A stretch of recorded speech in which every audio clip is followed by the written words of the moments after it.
kantor ibu. Di sini ada sesi konseling. Udah tahu kan ibu ya, di depan mungkin udah dijelasin oleh staf kami. Jadi ini sesi konseling adalah rahasia. Jadi ibu nggak perlu khawatir, kerahasiaan ibu terjamin. Dan nanti akan ada sesi berikutnya untuk kemungkinan menyelesaikan masalah ibu. Oh iya. Gitu ya. Oke. Sudah mulai bisa diceritakan atau mungkin ada yang mau ditanya dulu?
bisa pinjam uang atau enggak segala macam, karena saya punya masalah.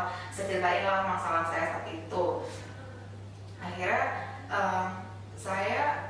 dia kayak bersedia gitu untuk meminjamkan uangnya. Terus akhirnya nominalnya nggak terlalu besar. Habis itu akhirnya saya pinjamkan uangnya. Tapi sebenarnya yang saya butuhkan itu masih banyak, gitu kan. Saya yang butuhkan itu masih banyak, dan saya meminjam lagi dengan teman saya yang lain. Teman saya yang lain, memang saya dekat dengan dia, tapi memang pernah anggaplah yang saya pinjam itu si A ya, si A meminjamkan. Akhirnya saya mencoba untuk pinjam ke B, tapi teman saya yang C menyampaikan duluan ke B, ini mau pinjam uang nih, gini lo bisa nggak bantu? Si B bilang, oh nggak bisa, karena gue lagi butuh uang juga, nggak bisa pinjemin. Akhirnya saya mengeluarkan niat untuk pinjam ke B. Nah, akhirnya saya udah nggak tahu lagi pinjam kemana. Saya tanya lah personal ke si B. B punya uang nggak sini, gue butuh banget, bla bla bla bla bla. Terus akhirnya si B itu bilang oke, gue pinjemin.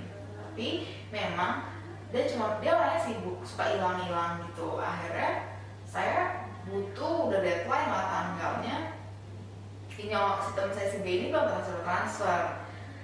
Akhirnya saya kayak ya udah pasrah, dan akhirnya beberapa hari kemudian si B itu sudah transfer. Karena saya mencoba untuk kontak lagi, kan sebelumnya kontak nggak ada respon, kontak lagi udah kok udah ditransfer. Nah, si B ini memang saya lagi sama si B, saat si C itu memang ada di situ, karena saya mulai sama dia dan saya menyampaikan si C, si B akhirnya lo transfer gue nih, gitu. Akhirnya dia bantuin gue.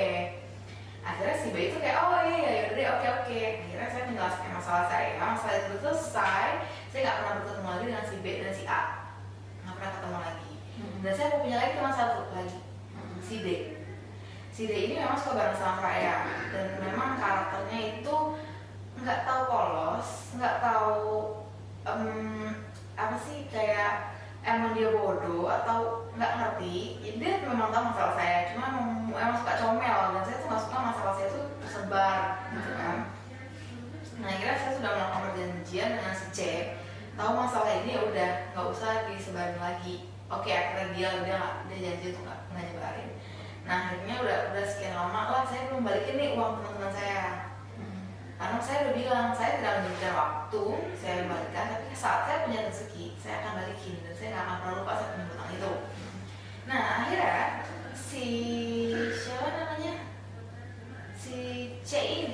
D itu saya nggak tahu gimana maksudnya dia atau gimana, tiba-tiba si B itu salah paham sama saya, tiba-tiba marah.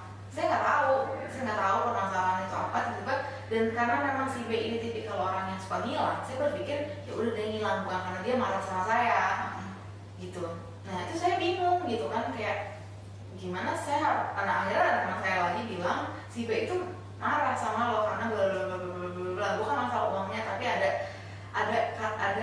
pembicaraan lain di balik itu. Nah ternyata kayaknya si D ini yang nyampein suatu hal yang aneh, atau antara si D atau C nyampein aneh ke B yang saya nggak tahu itu isinya apa, karena si B pun nggak klarifikasi, saya juga marah. Nah saya bingung, saya harus gimana cara saya harus ngejelasin ke dia biar dia memang tahu keadaan saya seperti ini gitu. Dan kita memang udah lama banget nggak ketemu gitu. Jadi masalah utamanya itu merasa kehilangan atau merasa tidak dimengerti, salah paham apa gimana? Menurut ibu nih, masalah utama di ibunya itu gimana? Kayak banyak masalah, ini baru masalah pertama Mbak. Jadi kayak nah saya mau menyelesaikan salah satu karena ini terlalu merembet gitu kan. Saya nggak tahu si B ini marah dan gimana cara saya komunikasi ini gitu. Sedangkan saya komunikasi nggak respon gitu, dan gimana cara dia percaya gitu. Kan saya nggak tahu salah saya, karena menurut saya nggak salah, tapi menurut si B saya salah. Tapi uang yang ibu pinjam ke B itu sudah dikembalikan? Belum. Oh, ke B belum nih, yang A udah. A sama B belum, Yang C udah. kan saya ini sama A sama B doang. Oke. Yang C itu hanya kayak saksi lah. Ya. A, C sama D itu saksi teman saya gitu. Oke. Oh, jadi oke. Ibu terakhir komunikasi sama B kapan ya? Itu pas saya akhirnya ditransfer sama dia, udah saya bilang makasih, saya belum ada kabarin lagi. Tiba-tiba, kayak saya belum ada bilang kayak maaf ya belum balikin, saya belum ada bilang kayak gitu. Cuma tiba saya dengar kalau si B itu marah sama saya, dan itu saya langsung kecewa lah, kayak kok marah, sedangkan kayak selama ini pun nungguin lo kok lo hilang apa segala macam. Terus kayak saya nggak tahu harus kayak gimana. Usaha ibu untuk setelah dari itu tuh untuk menghubungi dia lagi, ada ingin lewat chat mungkin? Saya sempet chat dia kayak saya bingung sih, saya tuh ngomong apa ya, saya udah lupa, udah lama banget, dan itu memang tidak direspon. Enggak, dia respon, cuma kayak itu nanti dia ketemu itu biar enak, karena kalau nggak salah saya waktu itu langsung menjelaskan panjang lebar. Jadi dia nanti ketemu, Penjelasan panjang lebar tuh di chat? iya di chat, karena kan saya tahu dia orangnya susah diajak ketemu. Terus habis itu saya cuma kayak maaf lah kalau mesti kayak dengar ada masalah gini yang saya nggak tahu gitu kan.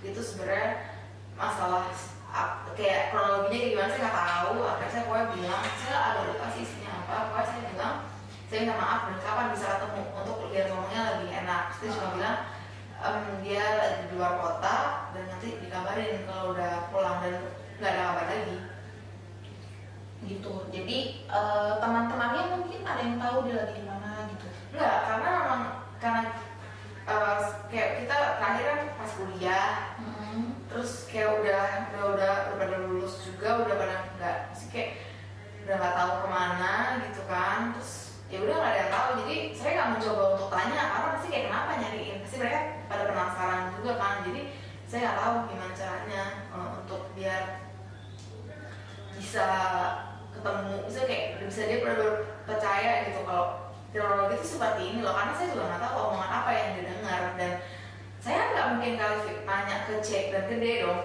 Saya harus nanya ke orangnya langsung, benar nggak gitu? Iya. Tapi kalau memang kemungkinan orangnya ini susah ditemui, mungkin perlu ditanya dulu ke teman-temannya, karena kemungkinan kan kepribadian orang beda-beda nih. Ada yang nggak berani langsung ngomong, saya ini marah loh sama kamu karena gini. Ada orang tipenya ya pengennya disampaikan orang lain gitu. Dan kalau boleh tahu nih, pertemanan ibu dengan si B ini udah berapa lama ya?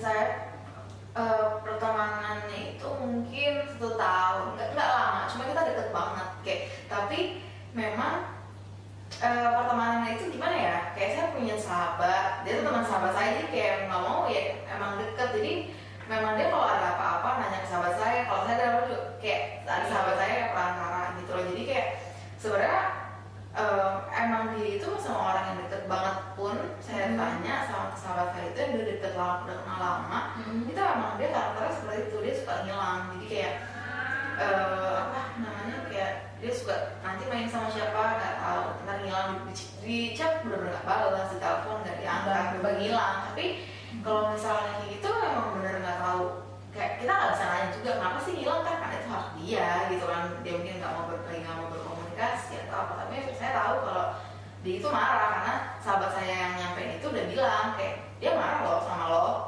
gara-gara kayak gitu, lo bilang apa sih, dia bilang lo bilang masalah uang atau gimana sih nggak tahu. Makanya saya mau nanya langsung, cuma gimana nggak bisa.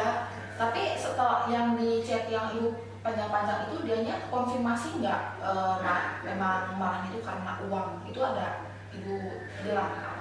Jadi dia cuma bilang iya ya nanti kita ketemu aja. Dia nggak bilang enggak, kok nggak marah, dia nggak ceritain, cuma dia cuma bilang iya dong, iya nanti ketemu aja kalau di Jakarta, dia bilang kayak gitu. Gitu. Dan ibu jadi merasa bersalah ya? Iya, karena kayak dia orang yang ngebantu saya, terus dia marah sama saya karena hal yang nggak saya lakuin, kan saya jadi langsung gimana ya, saya langsung jadi takut, jadi kayak gimana sih, orang baik, kita udah dibaikin sama orang, ternyata kita ngecewain orang itu, padahal saya nggak melakukan hal itu gitu. Iya. Nah, seberapa yakin ibu percaya kalau teman yang bilang ke ibu itu positif marah? Kan bisa ada kemungkinan nih yang teman ibu ini nggak apa ya, cuma mungkin pengen malas-malasin aja atau punya motif lain gitu. Karena si B apa namanya, si teman saya itu diceritain sama si B, lo tau nggak masalahnya si dia minjem duit gue gini. Oh tahu, kata teman saya. Tahu nggak itu ada omongan-omongan lain? Memang teman saya tidak tahu masalah omongan yang lain karena memang saya tidak cerita langsung ke sahabat saya tentang masalah saya. Jadi saya cuma bilang saya lagi butuh uang. Jadi si teman saya yang menyampaikan kalau si B marah sama saya itu nggak tahu jelas juga sebenarnya ada apa di balik itu. Jadi cuma bilang, iya gue nggak suka deh gini segala macam bla. Makanya si teman saya itu nanya, kenapa lo?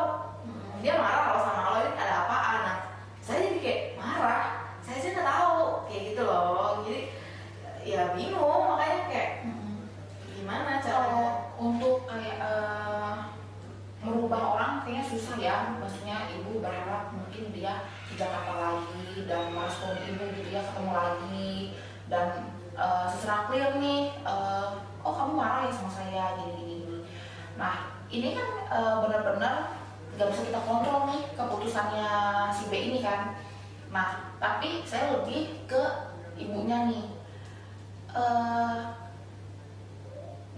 Ibu nggak perlu merasa bersalah yang berlarut-larut sebenarnya, selama toh ibu nggak langsung mendengar kan dari B-nya gitu kalau misalnya B ini benar-benar marah sama ibu kan kayak gitu. Dan misalnya tuh ini kelihatannya salah paham nih gitu, mungkin misalnya nih B-nya lagi cerita apa, temannya ibu dengarnya apa, disampaikan lagi ke ibu, dan jadi konyol nggak sih, jadi ibunya yang merasa bersalah sendiri gitu, padahal mungkin bisa aja dari posisinya si B ini baca chat ibu, ini orang kenapa si D itu ngejelek-jelekin saya, ngomongnya saya belum balikin uangnya segala macam, pas saya jadi pusing kalau kayak gitu, jadi bingung harus saya gimana.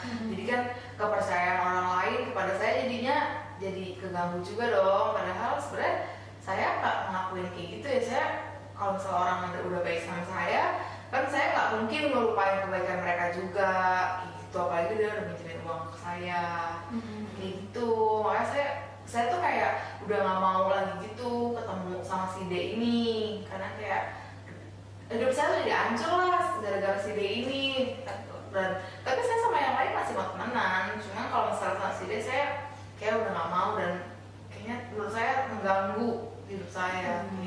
Jadi ketika ibu nih ketemu A dan B ini, gimana nih respon mereka sama ibu? Kalau si B saya masih sering ketemu, tapi kalau si A memang saya kan dari awal tidak dekat, jadinya kalau udah nggak pernah ketemu juga, jadi saya nggak peduli juga sih dia mau kayak gimana ke saya udah nggak peduli, karena juga pasti dia lebih percaya sama si D. Saya ngomong apapun, mau saya yang bener pun pasti dia nggak akan percaya karena dia nggak deket juga sama saya, jadi kayak ya udah. Tapi sama yang lain saya masih baik banget hubungannya kayak gitu. Gitu ya. Berdampak nggak sih nama baik ibu tuh terhadap pergaulan baru ibu gitu, misalnya nih nanti ada orang baru terus nanti sudah jadi jelek juga? Enggak juga? Enggak sih, kalau misalnya karena kan mereka jauh banget dari pertemanan teman baru, maksudnya kayak nggak yang bukan karena deket banget, jadi kan jarang ikut saya ajak main kemana, ketemu sama siapa yang mereka nggak kenal, itu jarang. Jadi nggak berdampak sih kayaknya, cuma nggak tahu kalau misalnya si D ini misalnya ternyata kenal sama orang baru saya itu terus tiba-tiba ngomong atau apa, saya itu di luar bukan saya di luar ekspektasi, misalnya kayak di luar batas saya lah, saya nggak tahu.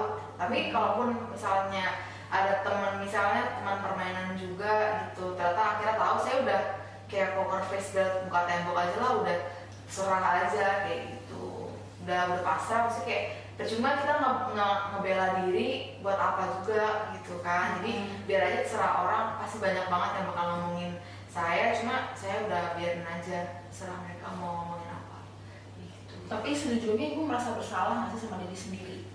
Mungkin merasa bersalah itu bisa aja kan kayak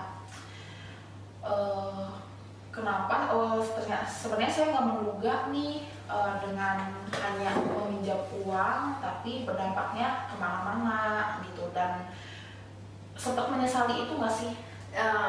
Nyesel sih enggak, tapi malu aja, kayaknya hal kayak gini tuh harus banget orang semua pada tahu ya, kayaknya harus banget dipermaluin ya, misalnya kayak gitu. Kayak tapi nyesel sih nggak nyesel, karena kayak orang itu juga buat hal baik kok, nggak buat hal aneh-aneh, jadi saya nggak pernah nyesel. Jadi bener-bener awalnya saya kayak aduh pasti tahu nih, tapi udah cuek aja, karena mereka pun kadang-kadang tahu tapi berperilaku kayak nggak tahu. Jadi ya udah, kayak saya sih yakin mereka semua pada tahu, teman-teman saya yang lain yang dekat atau enggak mungkin tahu, cuma saya udah biarin aja.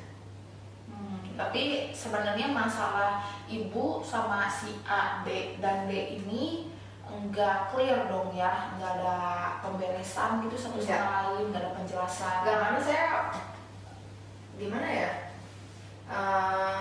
kayak itu kayak bingung aja, maksudnya kayak lebih biarin aja, karena itu kayak mungkin nggak perlu, sepele, mungkin nggak bisa dibilang sepele juga sih, mungkin kayak untuk diselesaikan tuh kayaknya terlalu berlebihan lah kayak gitu. Jadi kayak, dan mikirnya kan pasti nggak, pada alasnya udah pada gede, jadi nggak perlu ngebahas. Jadi kayak ya udah diam aja, karena nggak mau kalau mungkin lagi kayak buat apaan juga. Nah tapi sebenarnya walaupun ibu nih udah memutuskan ya untuk tidak membereskan hal ini, tapi ternyata masih mengganggu pikiran ibu sebenarnya, ya enggak? Masih kepikiran, masih buktinya ibu datang ke sini menceritakan hal ini, berarti kan ini hal yang cukup mengganggu ibu gitu. Sebenarnya saya udah lupain, tapi si D ini tuh mengganggu saya terus, kayak nanyain apa kabar, apa segala macam, menurut saya itu nggak penting. Jadi saya jadi kayak kesel gitu, kayak ngapain sih orang dari itu jadi ngeganggu saya, dan saya merasa keganggu banget gitu kan. Jadi saya jadi kayak ingat-ingat lagi kan, padahal saya udah kayak iya nih, jadi nyalahin sedia gitu loh, karena kayak jadi gara-gara dia semua orang tuh jadi tahu, semua orang jadi gini, jadi kayak banyak banget sih. Saya lebih menyalahkan orang lain, menyalahkan si D ya, karena kayak terus kayak lo datang kayak gak ada salah apa-apa, emang sih gue gak salah sama lo, salah apa, cuma kayak ya udahlah, kalau orang udah diem nggak usah ditanya-tanya lagi, maksudnya kan kayak gitu. Cuma kan mungkin orang kayak gitu nggak tahu kalau kita nggak ngomong, jadi saya emang masalahnya nggak clear juga sih. Jadi itu mengganggu saya aja sih, mengganggu banget. Cuma padahal saya udah ngerasa udah kayak udahlah, lupain aja, orang udah lewat udah. Si D-nya itu masih menghubungi ibu? Iya. masih nanya-nanya apa? kayak apa kabar gitu Oh, gitu, jadi kayak masih basa-basi gitu loh. berarti ibu merasa dia pura-pura baik gitu ya sama ibu ya? Karena memang sebelumnya hubungan saya sama dia tuh sebenarnya baik-baik aja, karena setelah kejadian itu saya nggak pernah ngebahas dan saya kayak oh ya udahlah. Nah, ada kejadian terakhir yang saya tuh dengar dari orang kayak ini cerita loh sama si ini, karena kan kita udah nutup-nutupin kok dia cerita ya sama si ini kayak loh. Nah itu saya langsung narik diri, saya nggak mau lagi ngomongin dia, nggak mau apapun sosial media, saya nggak mau berhubungan sama dia. Gitu, dan mungkin dia ngerasa aneh kali ya, kayaknya kemarin bebe aja tiba-tiba ada apaan nih mungkin gitu. Tapi saya bodo amat, kayak syukurin loh gitu. Toleransi gitu. Dan jadi kalau misalnya gue kayak gini ya bukan salah gue, salah lo yang bikin itu semua sendiri. Jadi kayak gitu. Jadi saya kayak jadi benci gitu loh, jadi sebel, ngeganggu. Jadi kayak ngeganggu saya sendiri, kayak tiap dia hubungin saya gitu kayak ini ngapain sih, jadi flashback, jadi ngerutu sendiri, jadi marah-marah itu berlebihan. Jadi kayak gitu. Kalau ibu ini percaya nggak setiap orang tuh bisa berubah? Enggak ya. Jadi udah berpikir dia tuh karena orang itu berubah kan berdasarkan pengalamannya dia. Kalau mungkin dia banyak memperlakukan orang seperti misalnya dia memperlakukan saya, tapi mungkin banyak orang juga yang kayak saya juga yang kayak dia mau orang kayak gitu. Cuma kan nggak jadi perubahan buat dia dong, karena mungkin sampai saat ini mungkin dia nggak ngerasa dia salah, jadi dia tetap merasa dirinya benar. Dan kalau orang mau nyalahin dia kayak ya gimana ya mbak, jadi kayak susah. Jadi kayaknya untuk merubah dia juga kayak percuma deh, karena banyak hal kayak lo tuh jangan kayak gini dong, itu juga nggak ada yang dirubah sama dia, padahal itu banyak banget yang udah kritik tapi nggak berubah. Jadi memang harus berpengalaman yang mungkin dia jelas sendiri deh, dia tahu batunya sendiri, baru dia mungkin akan berubah.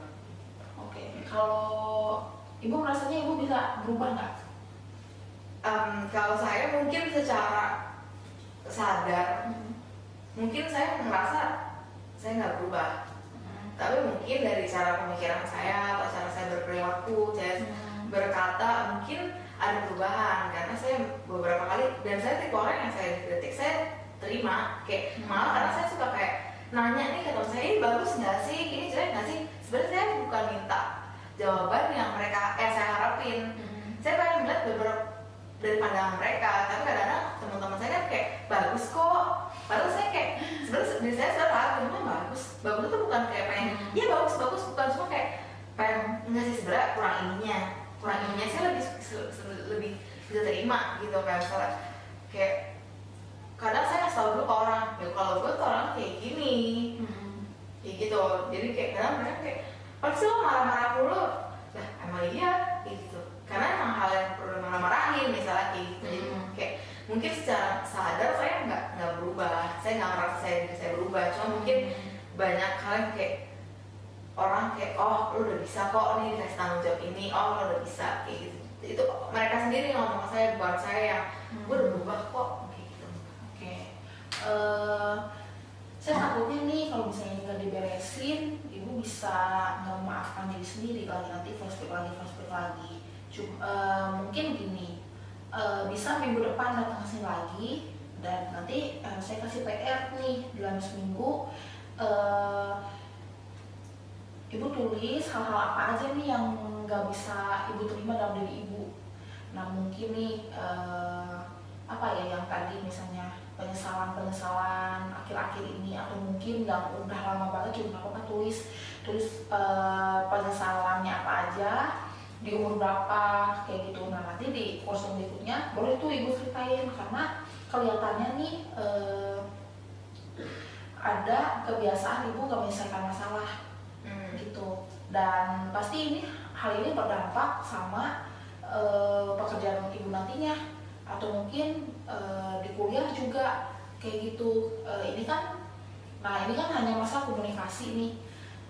Sebenarnya kalau ketika orang itu si D-nya ini menghubungi ibu lagi, ya udah, ketika ibu memutuskan oh ya udah nggak usah dibahas, sekaligus juga dua hal, mengampuni diri sendiri juga mengampuni si D-nya ini gitu. Nah atau kalau misalnya ibu mau merasa kayaknya udah merasa mengampuni tapi nggak bisa nih, udah lupain kok gitu. Kadang kan kita suka menyangkal diri ya, enggak kok, saya baik-baik aja, ternyata kan enggak gitu. Nah kalau misalnya emang benar-benar gak enak, kalau bisa sampai minggu depan merasa gak enak, coba mungkin ibunya aja yang minta maaf sama yang D gitu. Karena gini, logikanya yang D ini butuh diajarin kan gitu. Nah mungkin dia nggak tahu namanya perilaku yang benar itu seperti apa. Jadi ibu yang minta maaf sama si D, maaf ya, mungkin kalau gua ada salah ini sama lu gini. Karena bisa jadi si D ini punya kepahitan sendiri, punya rasa kecewa sendiri sama ibu gitu. Makanya dia bilang-bilang sama teman-temannya. Jadi wah dia gini ya orangnya, dia juga nggak ngeberesin, mungkin salah paham atau mungkin ibunya juga ada salah, kan saya nggak tahu nih, saya kan nggak kenal orangnya. Nah dia pengen menjaga temannya nih, jangan sampai dia dikecewakan oleh ibu juga. Makanya dia melakukan seperti itu. Dan kondisinya ini ibu nggak tahu apa sih salah ibu sama si D ini kan. Loh kok lu segitu sama gue salah apa sama lu gitu kan. Ya kayak gitu. Nah jadi minta maaf dulu, terlepas dari si D ini mau jelasin atau enggak kesalahan ibu yang dulu, tapi itu kemungkinan seperti itu sih gitu. Terus kalau untuk masalah hutangnya udah dibayar kan ya. Nah untuk masalah hutang memang itu sensitif Bu. Untuk misalnya masalah sosial itu kita nggak bisa batasi tuh asumsi orang-orang ya. Kita berbuat salah udah jelas ada orang yang berpikir kita salah. Nah meminjam uang itu kan konotasinya negatif ya gitu. Untuk kartu kredit aja konotasinya masih negatif. Terus untuk berbuat baik pun nggak semuanya orang setuju sama ibu kalau ibu sudah berbuat baik atau sudah berbuat benar gitu. Jadi ibu melakukan apapun sebenarnya pasti ada aja orang yang nggak suka. Nah ya udah, nah ibu bagus nih tadi udah kayak mulai ya udahlah orang ngomongin apa terserah. Nah karena mereka punya kebebasan untuk berpikir, kebebasan untuk berpendapat apapun tentang ibu gitu. Nah ibu juga punya kebebasan yang sama untuk berpikir apapun tentang mereka. Nah dengan mungkin kan kalau karena merasa bersalahnya itu sebenarnya gini, kalau si D ini memang D ini orang terlalu penting atau bagaimana nih sampai ibu benar-benar merasa terganggu nih diajak-ajakin ibu gitu. Emang berdampak banget di sosialnya. Enggak sih, karena saya juga udah nggak ketemu dan teman-teman saya juga banyak belum lama nggak ketemu. Jadi kayak sebenarnya saya mengabaikan adanya dia aja sih, tapi kok makin lama makin mengganggu kayak gitu. Makin diabaikan makin kayak ya berisik ya. Bisa jadi si D itu juga merasa bersalah sama ibu, makanya dia minta maafnya dengan cara yang seperti itu. Jadi orang kan beda-beda nih, ada cara minta maafnya, maaf ya gini kan dengan perkataan, ada juga dengan perbuatannya. Nah perbuatannya itu kadang-kadang bagi orang lain suka nggak nyambung, kayak misalnya ngehubungin lagi, ngegangguin lagi, itu dia pengen diterima lagi sama ibu kayaknya. Mungkin bisa jadi dia udah kehilangan teman juga karena perilakunya kayak gitu kan ya. Iya jadi kalau gitu saya ini ya harus kayak balik diri saya sendiri dulu yang memaafkan atau enggak atau segala macam. Iya sih bisa saya coba, cuma kayak ya susah juga sebenarnya untuk kayak gitu. Mungkin nanti di selanjutnya mungkin saya bisa dibantu untuk bisa menerima diri saya dan menerima orang yang seperti itu. Iya. Pengen jangan lupa tuh dibuat ini yang minggu depan ketemu lagi ya. Iya, boleh. Ada lagi nggak Bu? Udah sekarang udah merasa tenang? Udah cukup lumayan sih. Sebelumnya ini ibu kalau cerita itu ke siapa orang terdekat? Paling ke sahabat saya aja. Itu ya. Tapi setidaknya ada ya teman untuk ngobrol. Ada. Oke. Ketemu lagi minggu depan ya. PM yang penyesalan dan di usia berapa ya? Oke. Terima kasih ya.